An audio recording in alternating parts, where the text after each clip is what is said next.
Awalnya gini, jadi diriku ini sudah kerja di ranah ilustrator profesional guys ya, dan juga diriku ini ngerangkap ya, jadi guru gambar juga. Kenapa sih aku nih awalnya tuh dulu ya anak tongkrongan biasa gitu ya, anak tongkrongan biasa yang cuma hobi gambar itu bisa masuk ke ranah cari duit gitu ya.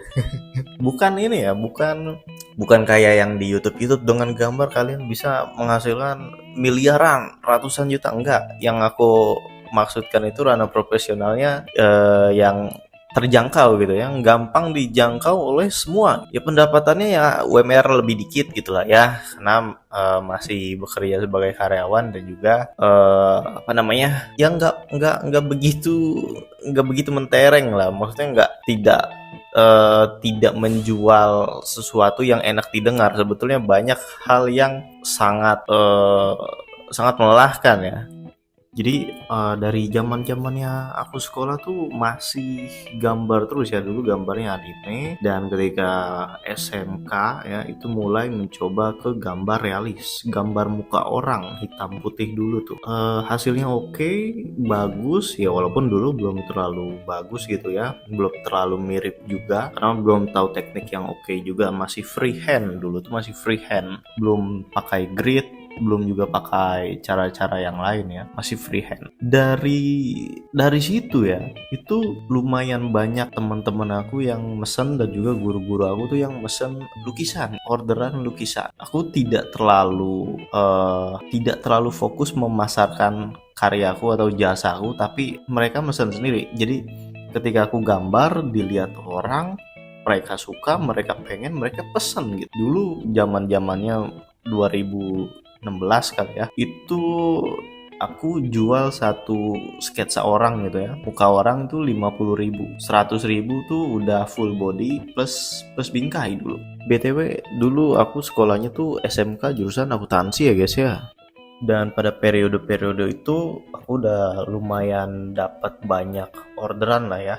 Itu untuk jajan lah, aku nggak bisa bilang itu uang yang gede banget, enggak, standar kok itu, bener-bener standar, tidak membuatku langsung bisa beli ini itu, enggak bisa, tapi itu membuka relasi di kemudian hari guys. Jadi beberapa bulan setelahnya kan aku selain coba gambar dengan pensil ya, aku juga coba gambar pakai media lain, cat akrilik ya, cat minyak, cat air.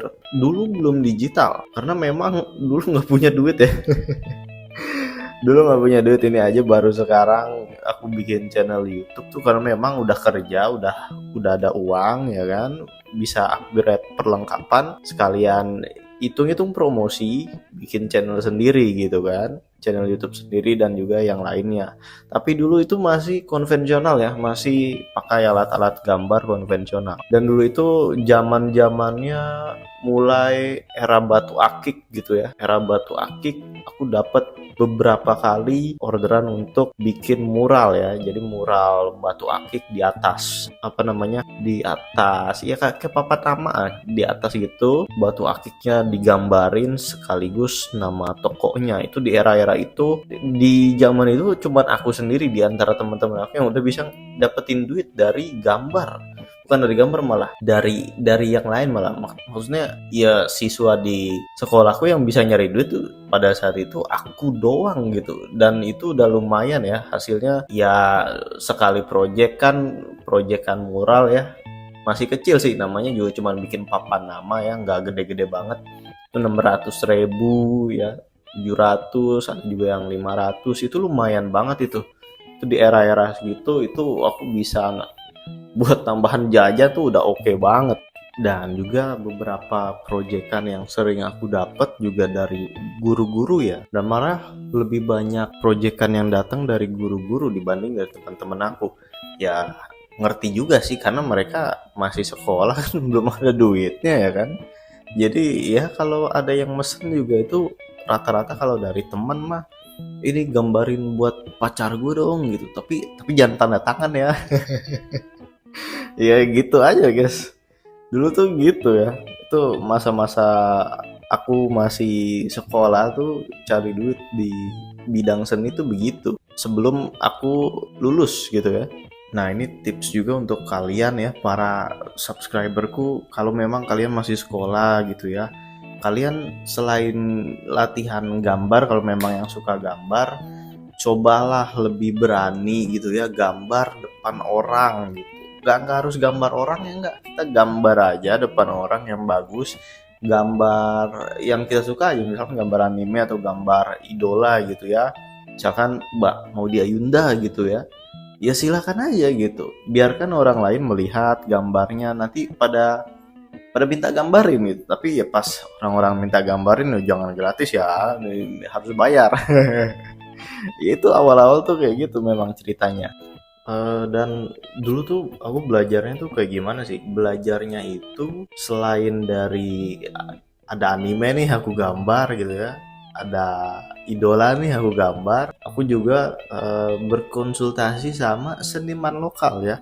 Jadi kalau kalian-kalian nih memang di tempat tinggalnya ada seniman lokal gitu ya, tanya-tanya aja guys, mereka tuh senang disapa, ditanya gitu ya, karena ya sulit juga nyari orang yang memang di dunia ilustrasi gitu ya. Biasanya kan jarang lah gitu. Kalau di tongkrongan tuh anak-anak gambar tuh itu jarang banget. Jadi kalau ada, temuin, ngobrol aja gitu, ngobrol aja, itu kalian akan dididik dengan gratis gitu ya. Dididik dengan gratis kok di situ. Itu salah satu mungkin ya, salah satu penyebab kenapa kemampuanku di saat aku masih sekolah itu terlampau jauh gitu ya, karena memang belajarnya juga bukan dari kurikulum sekolah. Mana ada sih guys di Indonesia kurikulum gambar anime atau gambar realis, itu nggak ada. Ya gambar mah gambar ini aja kan, pakai krayon, pakai spidol, pakai pensil warna gitu aja.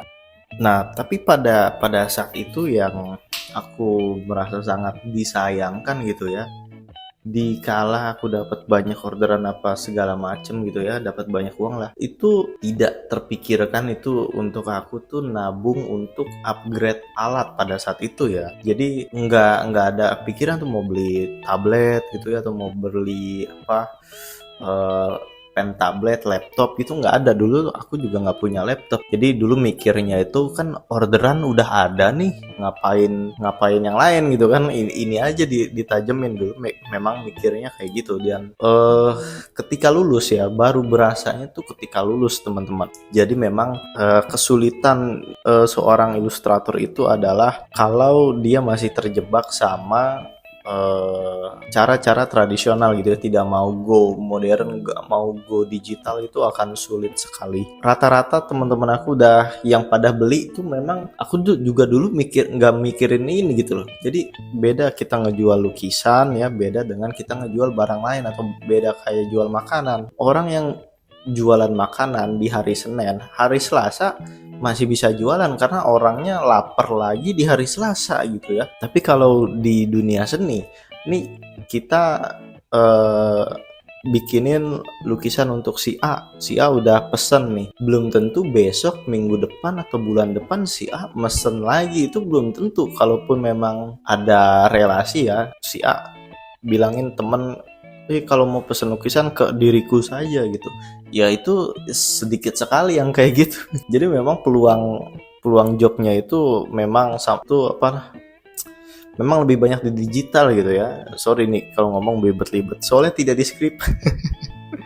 Otomatis aja gitu ya. Jadi ini untuk teman-teman yang masih sekolah, nabung lah gitu ya, nabung biar kalau kerja udah langsung punya device yang mumpuni. Di video-video berikutnya ya, itu aku akan kasih share juga cara ngelamar gitu ya, ngelamar kerja, dan juga tes ilustrator ya. Kalau kalian mau jadi seorang ilustrator di suatu instansi ya, atau di suatu kantor, itu ada tesnya guys. Nah, di video-video kedepannya ya, beberapa aku akan share itu. Nah, kalau teman-teman sendiri gimana? Apakah punya cerita juga yang berkesan tentang perjalanan awal-awal karir kalian, atau mungkin sebelum karir lah ya, tentang industri gambar gitu ya? Gambar apa aja itu ya, bebas. Mau kalian mungkin yang sekarang jadi komikus ya, webtoonis, ilustrator, bebas ya, apapun itu. Gimana pendapat kalian? Boleh kok ini ya, ketik kolom komentar di bawah ya. Dan ngomong-ngomong soal upgrade device ya guys ya, ini tips juga nih untuk kalian yang masih nabung gitu ya, atau ya mungkin masih sekolah ya. Kalian harus beli laptop guys ya, beli laptop dan kuasai juga 3 aplikasi ini ya. Satu, Procreate. Dua, Adobe Photoshop. Sama CSP ya, Clip Studio Paint. Khususnya bagi seorang yang pengen jadi ilustrator komikus gitu, webtoonis, itu oke banget dan sangat-sangat disarankan untuk pakai CSP. Kalau untuk ilustrator ya bikin banner apa cover book segala macam, eh, Photoshop ataupun Procreate itu masih oke, masih sangat oke sekali. Kalau untuk webtoon, karena memang banyak ya yang harus dikerjain ya, dari karakter, background dan lain-lain, itu memang lebih oke pakai Clip Studio Paint ya untuk saat ini. Jadi semangat nabungnya guys ya. Kalau 3 aplikasi itu udah oke, misalkan kalian lagi kerja di percetakan gitu ya, kalian bisa nyambi ya jadi freelance bikin komik gitu ya di PT lain atau di klien lain, itu gampang banget. Kuasai tiga aplikasi tersebut guys.